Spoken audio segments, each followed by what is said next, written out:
And confirming, Bruce, you can hear us? Yes, I can hear you. Perfect. The recording's going, so we will go ahead and call to order the Columbia 911 Communications District Board of Directors meeting for December 12th of 2024 at 9 in the morning. Members present, we have Board Member Hennessy, Board Member Flatt, and Halsey online, and myself, Anderson, in attendance. For staff, we have I'm Danielle Hooper, the operations manager. We have Mary Jo Beck, office specialist, Works Levine, facilities support specialist. Technology and facilities. Thank you. Nathan Hughes, IT manager. And online, do we have staff? I can't see them. We have Chandra Egan, CAD specialist, and Minky Nichols, CFO. Thank you. Perfect, thank you. All right, public comment. Is there any public comment? And you can check online, Nathan, anyone put a hand up? Not yet. All right, sounds like there's no public comment. I do not believe there are any additions to the agenda. We will just be shuffling it a little bit for sakes of time. We'll go ahead and entertain a motion for approval of the October 24th regular meeting minutes and November 6th special meeting minutes.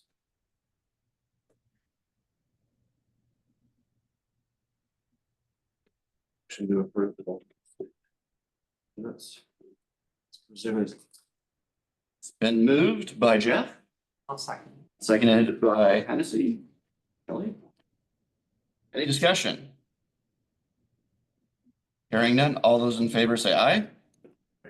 Aye. Opposed? Passes. We have here an appointment of a new advisory committee member for Vernonia. Because they have a new chief, correct? Yes, Greg Brody was nominated for appointment. He's taken a position as halftime fire chief for Vernonia Fire.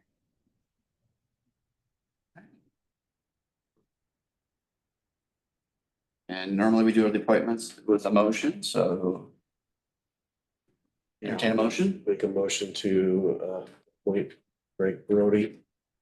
Is there a I'll second that. I'll second. Thank you, Bruce. It's been moved and seconded to appoint Greg Brody as the advisory committee member for Vernonia Fire. Any discussion? Hearing none, all those in favor say aye.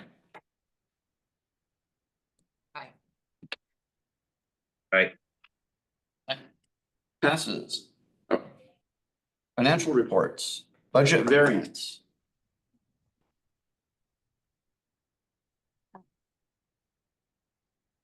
Nikki, I think you might be muted. All right, how about now? Everybody can hear me okay? Yep. Okay, thank you. This presentation is for both October and November's financial reports. We did receive in November the majority of our property taxes, as you can see by the revenue disbursement list. I can also say that we are currently benchmarked at 58.3%, and our budget variance is at 77.7%. So we're in very excellent shape at the moment. Is there, I do want to also say we're going to be presenting to you the motion to transfer funds. I want to continue forward even with our local option levy not passing. I still want to move these funds, and at such time that we need to move them back, we would do so in a board meeting, but I still want to move forward with what was originally presented and planned in the budget for the year. So I'm looking for your approval on that motion. I believe, I also wanted to talk about the temporary spending authority adjustment, since Danelle is an acting director, and Mike Fletcher's credit card has been stopped. I've transferred the credit limit from his card to Danelle's card, so we still can spend that money. But I would like someone here to have the authority that Mike had in case of an emergency that we need to spend that type of money. So I wanted to ask for temporary until we have our interim in place, that can be extended to Danelle in case we need it. All right, so circle the wagons here. I will entertain a motion for acceptance of the budget variance report.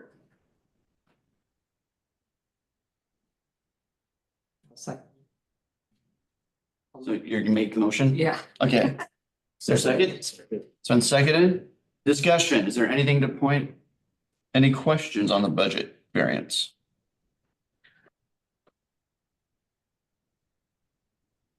I think, and Nick, you didn't have anything to point out there, so Micey said we're at the 58.3 benchmark. See, all those in favor say aye. Opposed? Expenditures. Do we need? Hey, Bruce, I'm sorry, we didn't catch your vote on the variance report. Yeah, it was an aye. Thank you. Thank you. Point of order.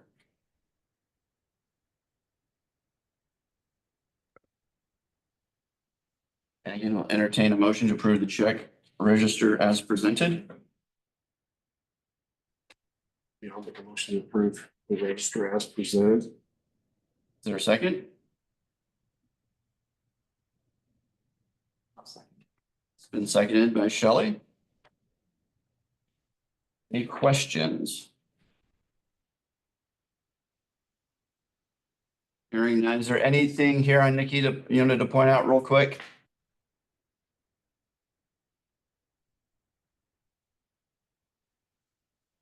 Hearing none. Yes, all those in favor, say aye. Right. Aye.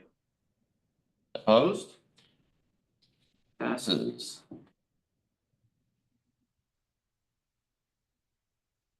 Get caught up here. Next is the motion to transfer funds. Put in the motion in the board packet. All you have to do is read it into the record, whoever moves, should you choose to do so.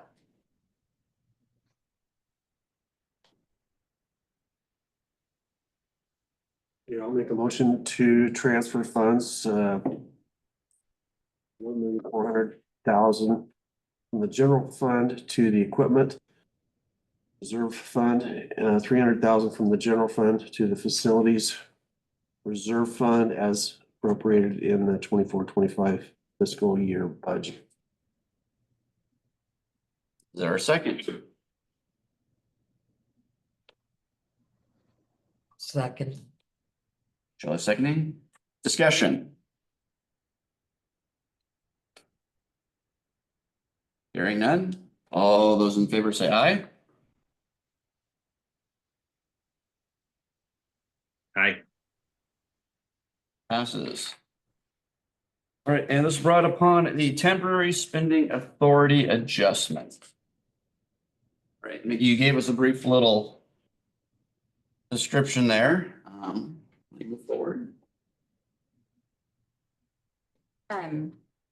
So I have a certain spending Mhm. limit on my credit card, and with Mike retiring, his credit line is still there. And so, I think as to avoid having to reapply for that amount of credit, but also give someone in the building the authority to handle something should it come up, especially with it being the season, weather and other things that might happen. So, Mickey, what was Fletcher's authority? 20,000? If you couldn't hear, Was 20,000 and yours? Lee, so it's 3. 3. It's 2. Oh, 2. Thank No, you. 2,000. Okay. So there's So I take it the recommendation from staff is request to, request to transfer the credit line available from Mike's credit card to mine and give me Mike's spending authority temporarily. $20,000. Of $20,000 Thank and the you. role is the acting. As the acting. And that would go back to my normal spending authority, when I'm no longer acting in that authority. Is there a motion? Yeah, I'll make a motion to transfer that amount from Mike's card to Danelle's. Is there a second? I'll second that. Okay, it's been moved and seconded to temporarily, Spending authority. yet to currently temporarily authorize Danielle the spending authority of the previous executive director. In the amount of Amount of 20,000. It just has to be on record. Discussion. One question, how far are we out from getting the interim? Because I mean, if it's like gonna be soon, I can't see doing this, but if it's a ways out, I absolutely support it. Bruce, Michael here. I can answer that question depending on what the board does today. An interim director, if you so chose, could be available on January 2nd. Okay, hearing that, I mean, I just don't see even bother doing it, but that's just my opinion.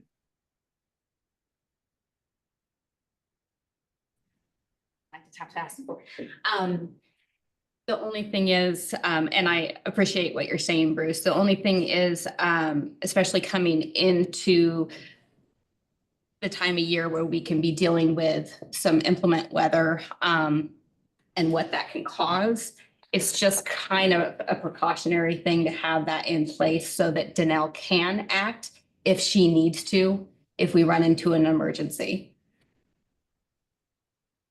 The request would be for Danelle, just given her status, but someone does need to have it from this day until an interim is in place for an emergency. Just covers that.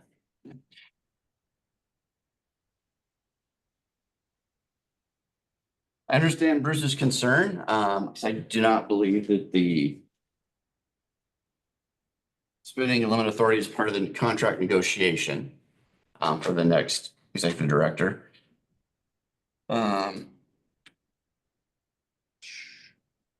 So Bruce raised this question. Anyone else? agree with- So once we do get an interim in place, then it would transfer.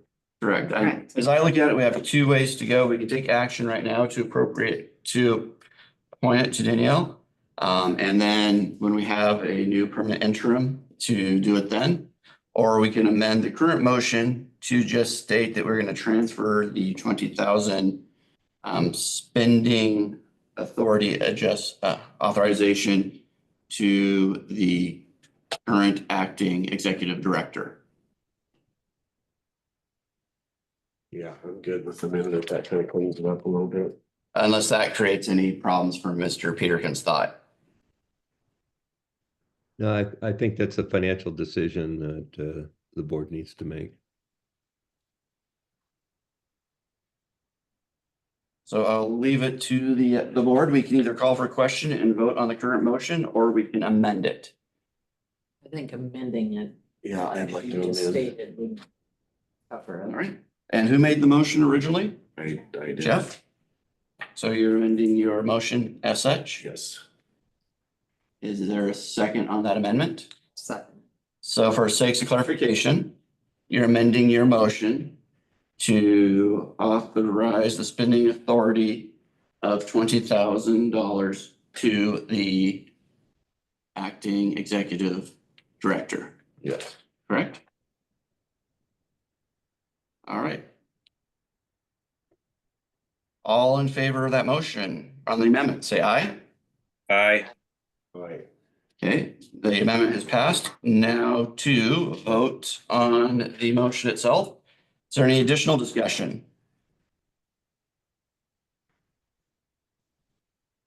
Hearing none, call for the vote. All those in favor say aye.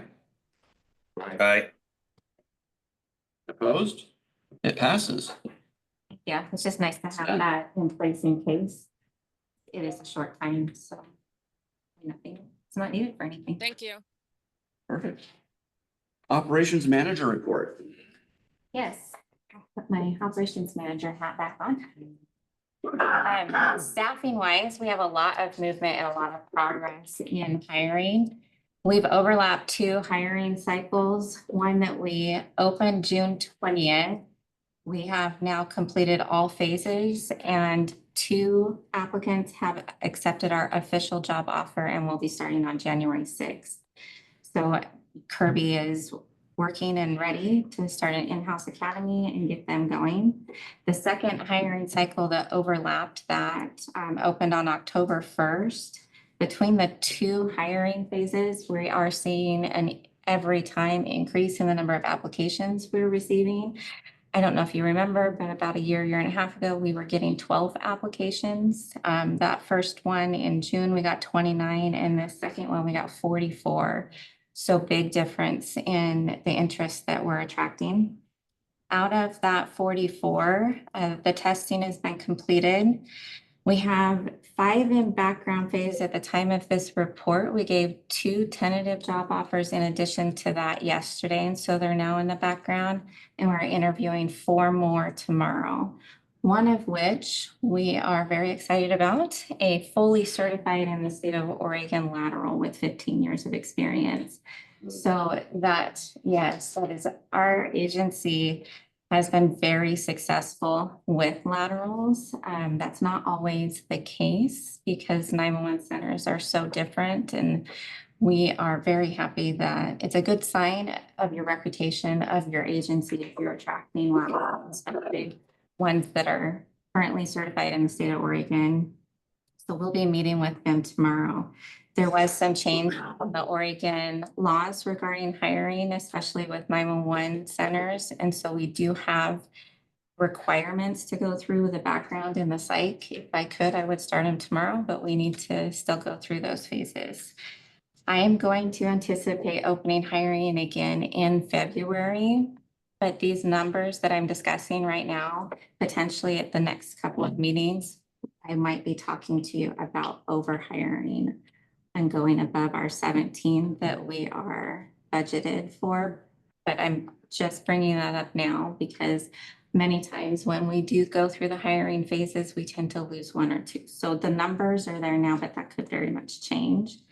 I'm really excited about it. We've got lateral applications open and we've never stopped accepting those. Hoping for more laterals. And it's a really good sign.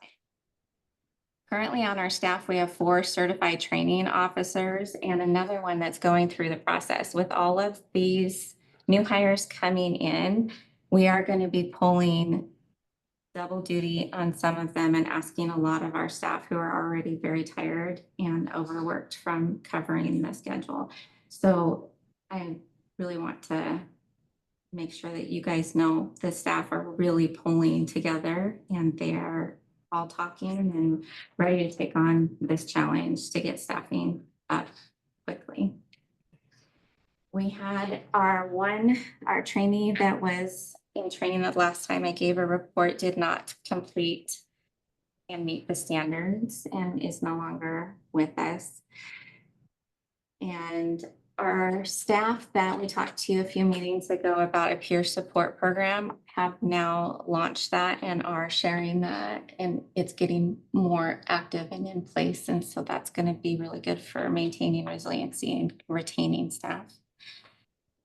Our scheduling software contract is coming up for renewal, and so we are going to be looking at alternatives as well as our public records request software. They've notified us that they are increasing their fees. It's something that we have been partially receiving for free since 2021. So I'm going to be investigating some cost saving alternatives and have some more information for you guys at the next meeting. Last week, I attended some state Oregon APCO NENA meetings. I'm not sure if you were aware, but I've served on the Oregon State Executive Board for APCO NENA for the last 2 years. I did not reelect myself so that I can really focus on all of our priorities here at our agency. But one of the benefits of going to those meetings is talking to people in my position that are facing hiring and scheduling challenges. And it's surprising how many people are in the same situation as us. I know of one center that has 2 dispatchers to every 1 trainer. And I can't even imagine that. That's very, very challenging. So it's nice to collaborate and learn how other people are solving those challenges. We are going to face some of that with bringing so many people in at the same time.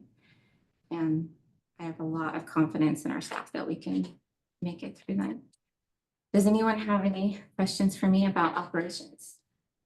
That lateral that you talked about, so like in a perfect world, everything goes. We hope it will go. When would you think that might be able to? Or, is it 2 weeks? Is it a month? Is it? 2 months? So he has to go through the background and the psych, and that's where we're depending on other people's scheduling availability. But I'm working with our background investigator to really keep a good pace and push that, not skip any steps, but push it along so that we're not wasting any time. As far as when we get through those processes, I would think 1 to 2 months to get through those. But because of the center that he worked at before working here, he's actually used our own CAD system. He's been in the same system that we're already using for 10 or more years of his experience. So he shouldn't be a long train, and that fills an entire full-time position on our schedule very quickly. Nice.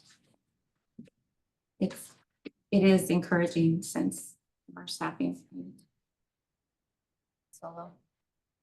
And Mary Jo has been excellent at helping out. It's been a team effort. Well, thank you. Sounds like things are progressing. Technical manager report. Yes, let me just pull it up. So being the winter months, it's not always the busiest time of the year. Except for all the last minute stuff we had added. The admin phone project is completed. They replaced the temporary server. This is a little outdated. We received the quotes for the transfer switch and the electrical work. The gutter quotes have come in, and both of those are under new business. Magix, the mobile design group, decided to move forward with the next MDT software, which is mobile UX, and we're going to be working with the fire users to begin testing that and getting that in the field with them. The law side is going to have to wait a little bit. There's a patch that's needed for their records returns to work the way they want it to. Any questions? Let's see, the new mobile UX, is that multi-platform or is it still Windows based only? So there's 3 products right now. So we're on Mobile Classic, then there's Mobile UX and Mobile X. I don't think they named them very well. So Mobile X is going to be the one that's more agnostic to any platform. At least that's what they're telling us. I don't know how true that is at this moment. But our plan is to go to Mobile X after UX. We have to go to UX, which is kind of an in-between product, just because there's some other technical components we have to upgrade with that in place. So in the end, this should address some of the frustrations some of our end users have about connectivity. Yes. Well, about connectivity, Well, as far as having access to CAD. not this product, but the one afterwards that will hopefully be coming pretty soon. Baby steps, we're getting there. When I say soon, I mean, I've said that in the past and it's taken 5 years, but hopefully it's not going to take that long. Oh, yes, hopefully sooner than later. Any questions for Nathan? Okay, moving on to old business. Let's see, we have radio systems. Any updates I do not have any new updates. at this time? Meisner Construction, The same, no new updates. Next Gen Radio Project. No updates at this time. All right, as expected, since Mike has just recently left. Yes.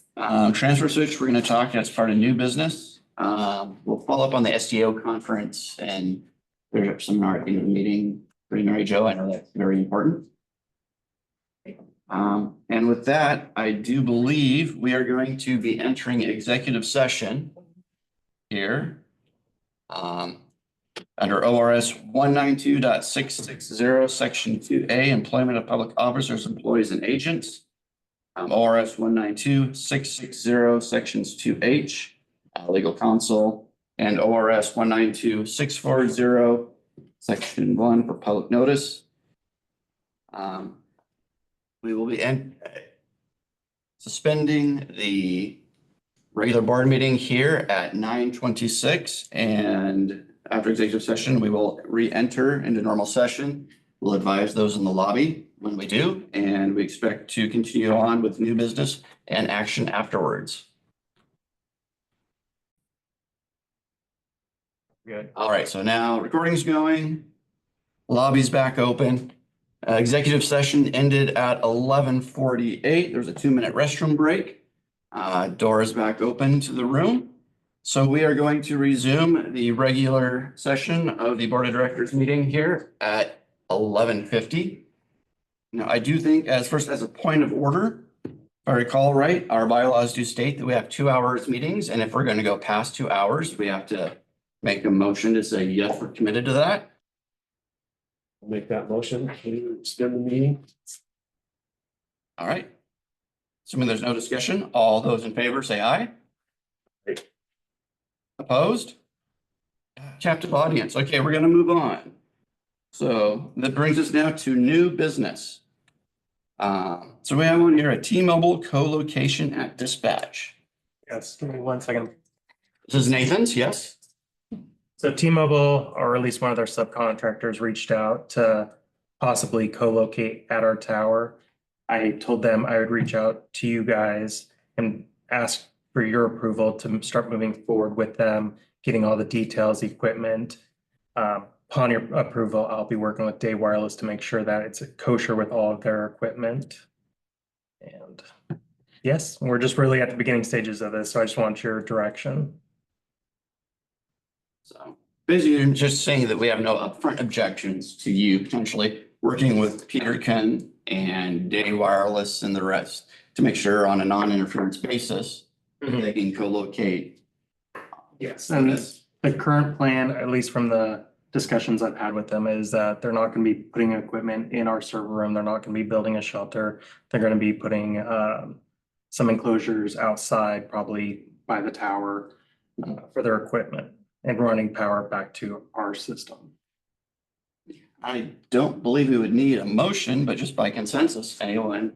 Is this something that we've done before? I'm thinking it is. I don't know. Is this kind of? Yes, at some other sites, I think we have some co-locations. Yeah. So Moving forward. obviously we're not approving to do it, but Yeah, we're saying you're receptive to the idea of. yeah, I didn't want to give Discussion. people false hope and drag them along. Right. Anything else on that? Nope. Okay, next is roofing and trim repair proposal. Yeah, so we have some deterioration around the edge of the building. It was located by a property inspector we brought out last year. This is a piece of trim, runs all the way around the edge of the building, anchors the roof, our flat roof, to the rest of the building. So with that trim deteriorating, that connection with the roof is being compromised, and that's a potential for future damage to the building from water if it's not repaired. Additionally, it also is a piece of the mounting system for the gutters, which have become compromised in their ability to effectively distribute water as a result of that deterioration. The eternally leaking gutter that's right behind you.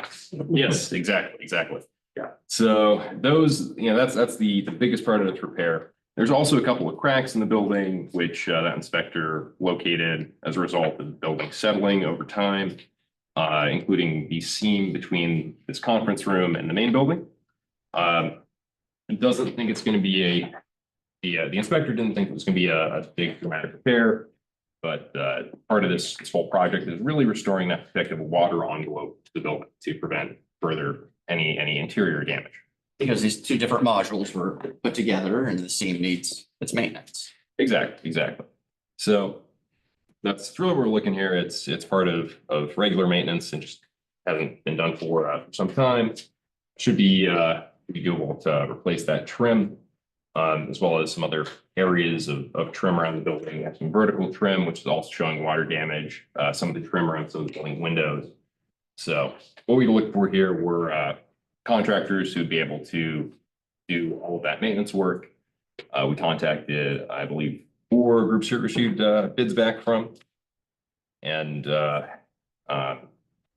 pretty similar responses from 3 of them, looking at just replacing that compromised trim, both vertical and around the windows of the building. We looked for using high quality materials. We looked for using appropriate guards against future damage, like installing flashing around this trim where applicable to prevent future water damage.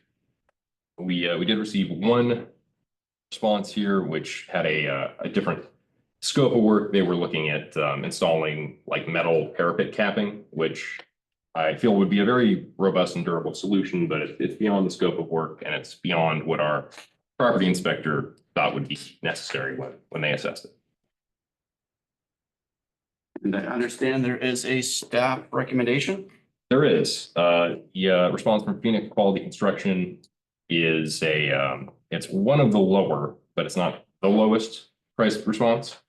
What distinguishes it from the lowest is a relatively long guarantee on the workmanship. They're offering a 10-year workmanship guarantee.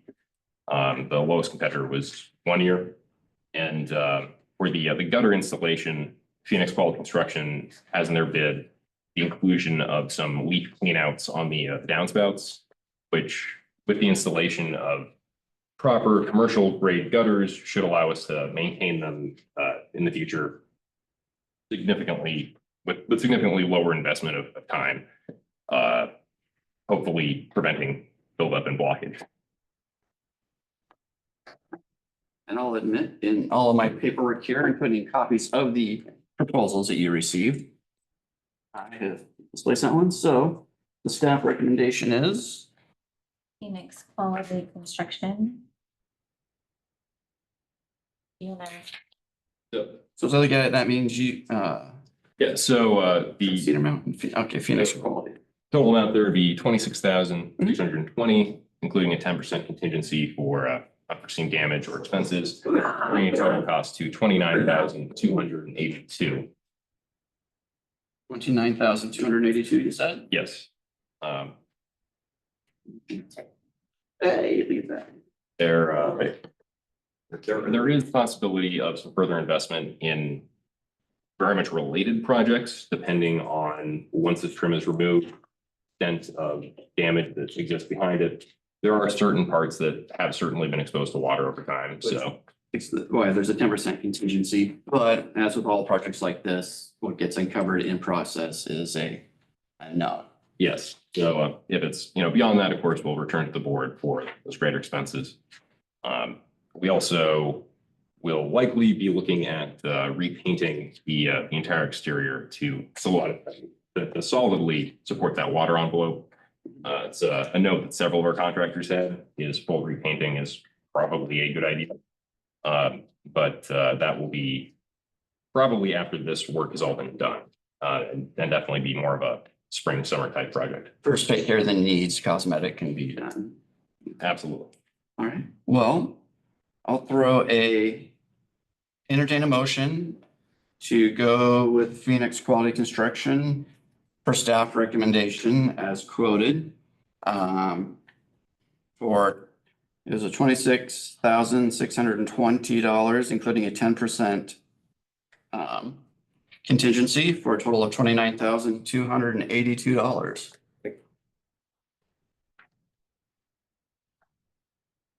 Yeah, I'll make a motion to go with Phoenix as stated by, for those. Perfect.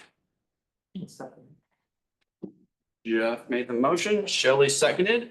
Additional discussion. I think for the record, you already stated why we did not go with the cheapest vendor due to warranty and Well, warranty and the particular construction of the gutters, hopefully allowing easier maintenance. You make sure those are a good long-term solution for us. perfect. Just want to make sure in case I got missed early on in discussion. Is there any other questions? Hearing none, all those in favor say aye. Opposed? Pass. Hey Bruce, did you vote on that one? I did, I don't think you heard me, but I was an aye. Yeah, the fun thing about online, just want to make sure that Mary Jo has a chance to capture that. Thank you. Next is the continuation of transfer switch. We have electric mounting panel repair proposal. Yes. Is this again going to be? Go ahead. Yeah, absolutely. Would you like a copy? He's got- You got it. Okay, excellent. So yeah, continuing discussion there, we have a wooden mounting panel on the side of the building, which our generator, automatic transfer switch, as well as our main utility power connection are attached to. That wooden panel has begun to deteriorate and needs to be replaced. Potential hazards there if those mounts, if those pieces of equipment come free from that mount, it could interrupt that power delivery. Obviously, we want that power delivery to continue. We solicited bids from 3 contractors to look at resolving this issue and received some slightly different solutions from them. The first was a proposal with Hughes to keep the items in place and simply shore them up so that they didn't come free from the building. Seems like a viable solution, but not a long-term one. We had a proposal from Steel Electric, which was looking at keeping power flowing continually, supporting them manually while replacing the backboard. The hazard that we see there is an issue where if there's going to be a lot of moving and jarring these things while you're pulling them free from a wooden board and trying to replace that board. If the main power utility was to become disconnected while that was happening, it would be potentially a catastrophic power loss without any contingency for the district. So we're hesitant about that one. Peak Electric is our other quote here. They're looking at using a portable generator to be able to manually patch that generator in to back up the power circuit that's currently where our battery backup is, our uninterruptible power supply. So should be a relatively small generator just to make sure our critical systems are able to continue operating. And they should be able to complete that work in the time window that is provided by the existing uninterruptible power supply. So that would allow them to have power continuing at all times to critical systems, and then have as much time as is needed to properly remount the equipment on the exterior of the building. Their proposal includes doing so on steel struts, which seems like a durable and long-term solution. As such, that is our recommendation. The quote is $12,769.50 with a 10% contingency, $14,046.45. It is not the lowest, but it seems to give us a long-term solution with the lowest risk of a catastrophic loss of power. Is there a motion? Yeah, I'll make a motion to go with Peak for $12,769.50.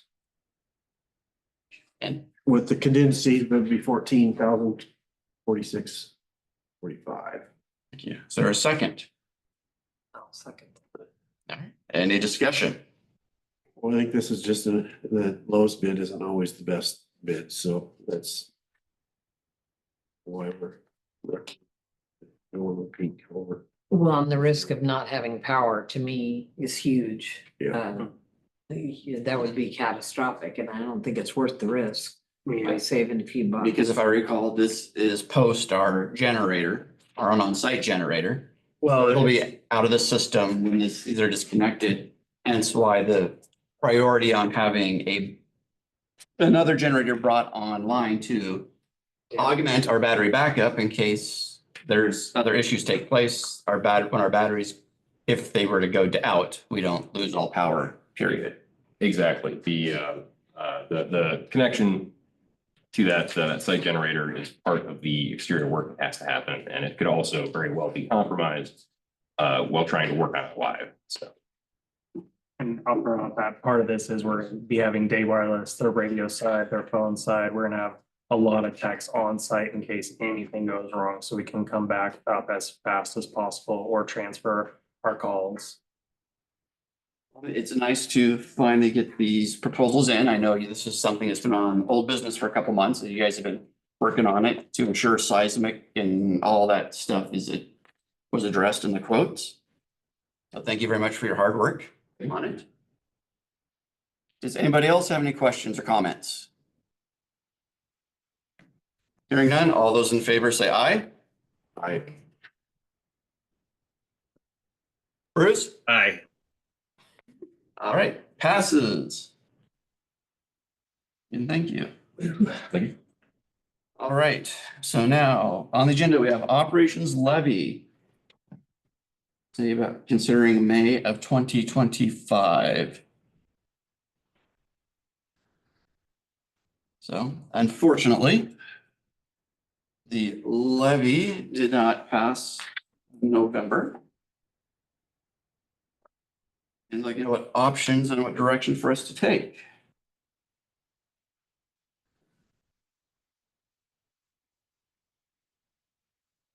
yeah, I would make a motion to authorize Michael Peter to check into Goldman Coastline for the May to see, I don't know if that's something that we gotta go out for an RFP for, or if we can go with Coastline again. But I think we need to look at that May election, and time is of the essence. So that would be my thoughts. Well, and they're already familiar with it, so we would be extending the contract for that. Yeah, I mean, as long as we can legally extend that contract and not have to go out for an RFP, that's the only So- question I have. Bruce, do you have any comments, thoughts? No. Okay, so if I understood right, correct me, so I don't think you said a motion. I heard it wrong, so we're entertain a motion to authorize Michael Peterkin to contact Coastline, thank you. To see if we can extend the contract for the upcoming levy. Correct.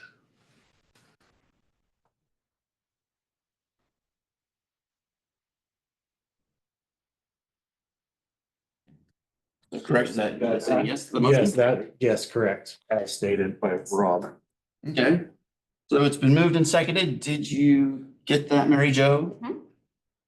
Perfect. Is there any other discussion? I think, as you mentioned here, Shelley, time is of the essence. And if we are able to extend their contract, at least they are already familiar with us, our situation. And they already have material prudent to the levy. So it'd be nice to create or to not have to duplicate the efforts and pay for all that to be done again. All right. There's no other comments. Go ahead and call for question. All those in favor say aye. Aye. Right. Opposed? Passes.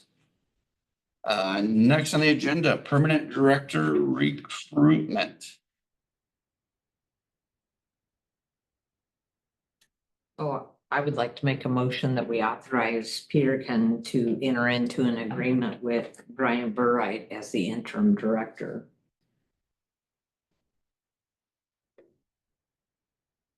Is there a second? I'll second. Okay, it's been moved and seconded to authorize Michael Peterson to, was that to finalize the contract? Enter into an agreement. Enter into an agreement with Brian Burright as our interim executive director. Discussion. I think our discussion is that Brian's familiar with our district already. I think he's the only one that was interested in doing this. I think it would be we need somebody on board ASAP. Absolutely, I agree. Bruce, any thoughts, comments? No, I think Brian will do well for the district. And we were just fortunate enough that the one applicant that we did have, like we said, is someone who's been with us before, is familiar with our agency and is able to help continue the course while we go through the process of filling in a permanent director. All right, having that motion on the table to, again, authorize Michael Peterkin to enter into an agreement for Brian Burright for the interim executive director position. All those in favor say aye. Aye. Oppose? Part of that was now talking about the permanent director recruitment.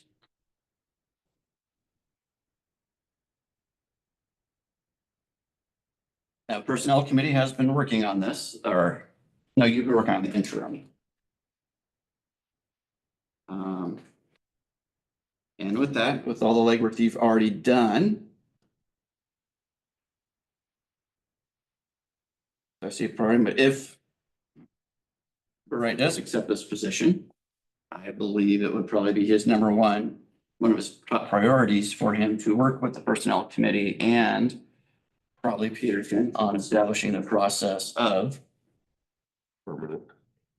developing a process for establishing, the process for permanent recruitment and hiring.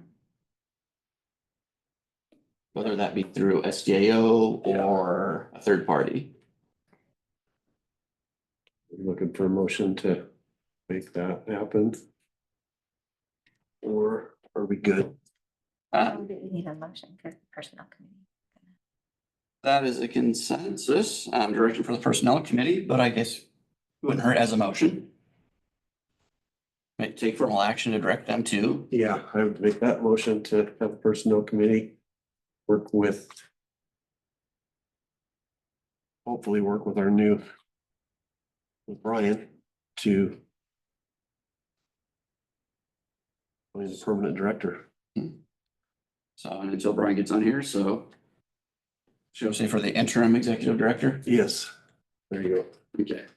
So I hear that as the motion is to authorize Michael Peterkin to work with the Personnel Committee and the interim executive director to work on developing the process for the permanent filling of a new executive director. Correct. That word salad come out okay? You got it, Mary Jo? All right, it's our second.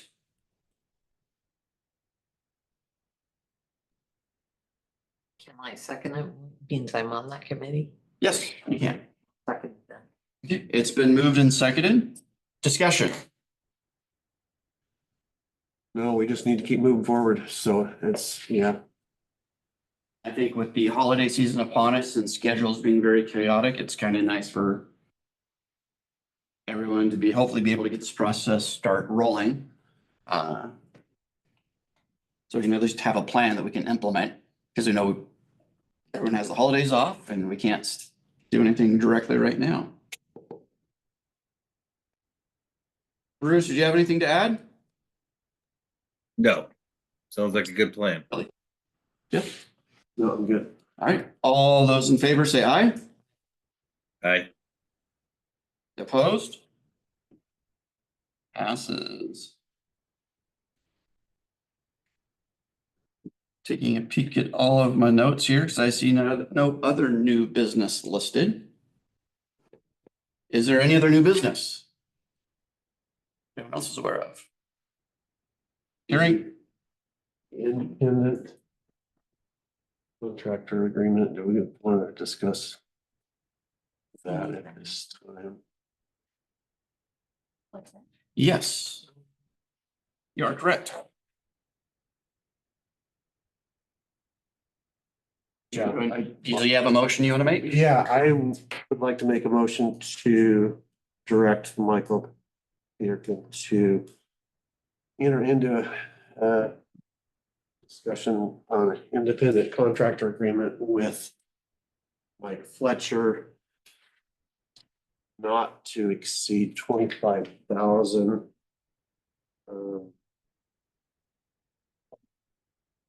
Yeah, I'll save the rest for discussion. Is there a second? I'll second. Okay, it's been moved and seconded to authorize Michael Peterkin to enter into an independent contract agreement with Michael Fletcher not to exceed 25,000. Discussion. You had something, Jeff? Well, yeah, it's just to fill the gap here with hopefully with Brian as our independent and Danielle's filling in and Mike, is a wealth of knowledge with what I think to have him on board to help with this transition is critical. I agree. I don't think that Brian can do the job without input from Mike to help and to help all of us get through this. I think we have to have Mike on board. Bruce, did you have anything? No, I don't. Thank you. Okay. And if I have this down correctly, Mickey, you can confirm the conception behind this is with the expected hours of Burr Wright's proposed contract and including bringing Michael Fletcher in to help transition from him to the interim to prepare for the next and to retain his availability for any legal or current project information, that both of those would actually be coming in under less than what Mike was currently making as the permanent executive director, correct? Correct. So there's no increase of finances taking place from our Correct. baseline budget, That is that correct. line item, executive director. Yes, however, just to state that particular line item, because one is employee and the other one is contracted, it will not come out of that same line item. For the contract, it will come out of a different line item, but the money's there. Yeah, correct. Yeah, there are really different sub items, but both of those will not exceed the current budgeted executive director. Correct. Perfect. Any other discussion? Hearing none. All those in favor say aye. Aye. Right. Opposed? Okay, I'll ask again since I missed one. Any other new business?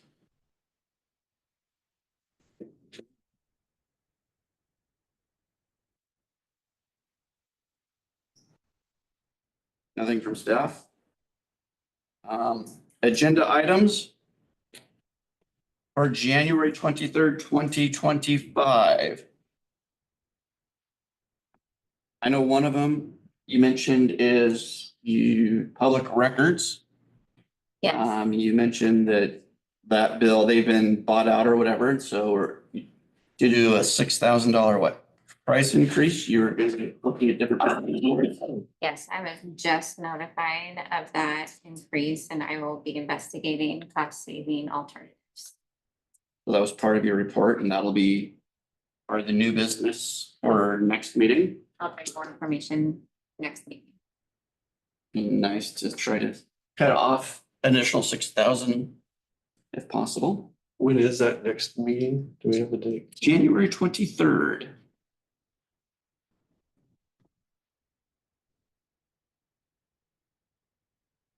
At 9 a.m. again, or, you know, Yeah, I'll be 9 a.m.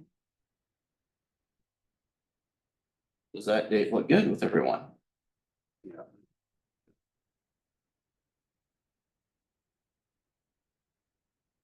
Any other new items for next month's agenda? Hearing none. Any other business and member comments? We will start virtually with Bruce. Yeah, this will be my last official meeting. I officially will be resigned after today. My resignation is due to a job change and some family things. I've appreciated my time on this board. I know you guys are all working hard. I just cannot keep up with the capacity. And I believe my new position may have a conflict, and so I will resign. I will send a letter to you, Rob, within the next couple days, pretty much stating what I've said. So I appreciate my time and good luck, and thank you guys for all the hard work. Well, I'll just say, I think it's gonna be sad to see you go. I know you've been shuffling very well with your everything going on between attending meetings in person and virtually. So I'd like to thank you for trying to make these meetings a priority as well as you could, given everything else going on.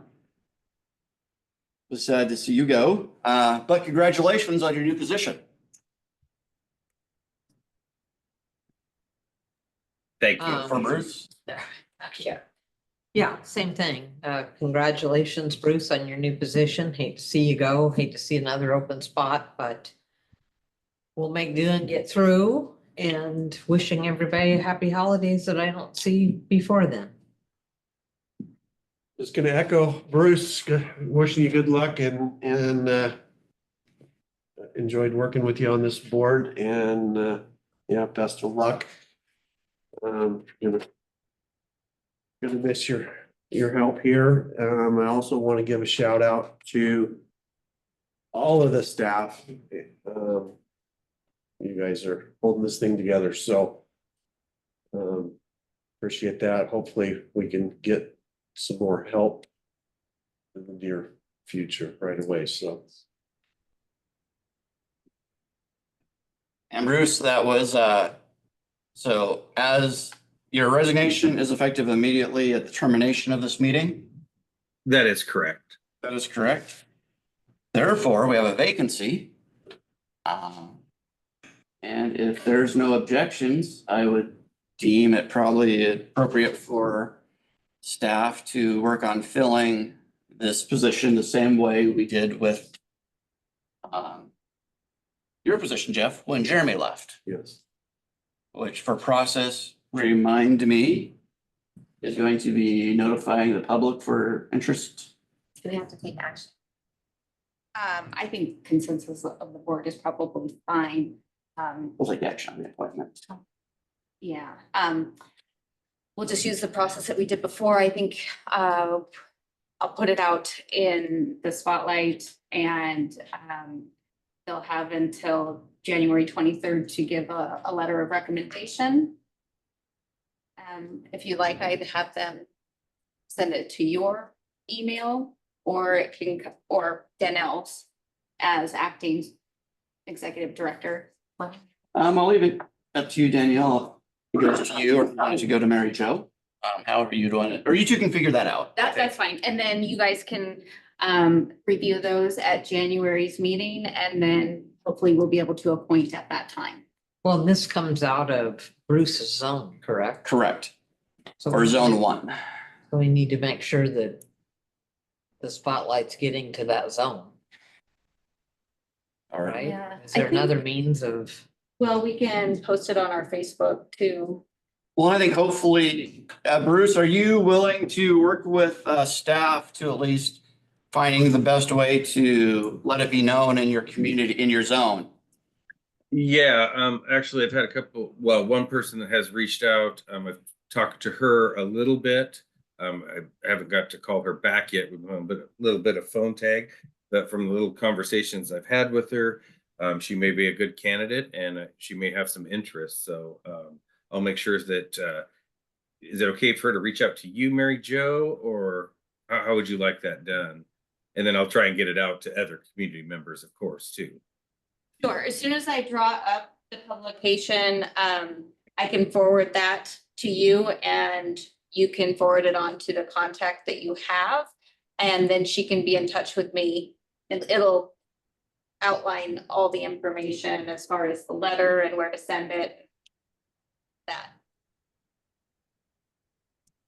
Yep, So I will do that. If I recall right, what the local paper that used to be served by the Chronicle, the Mist, whatever it was before, that recently Chief shut is the down, captain, correct? chief. And, or the chief. Yeah, it's a cheap chronicle and it has since disbanded, so. And since we have no hyper local media there, and we know that our other newspaper record, the Spotlight, doesn't have potentially reached that far north. Probably public notice postings, I guess, like the post office or others that we would do for if we were to have special meetings. And I could reach out to Longview Daily News too, because I know that Correct. covers some of that area. Yeah. Yeah, and if you guys want something posted, if Mary Jo, you want to ship it up to me or just email it and then I can post it for you. Just let me know what I can do to help you. Perfect. I'll be in Perfect. touch with you, Bruce. Just what it was previously our kind of informal, official newspaper record for that area is no longer in existence. Nice to see if we can do what we can to step up above and beyond to get the postings. All right, and yeah, 23rd, so that should get with even with the holiday, that should get enough people to put up a letter of interest. So hopefully the plan is to appoint somebody on the meeting of the 23rd. All right, any other business? Hearing none, once again, sorry to see you go, Bruce, and you did this last minute here at the last meeting, you're not even here, so we can't shake your hand or go to Starbucks to give you a parting donut in lieu of a cake.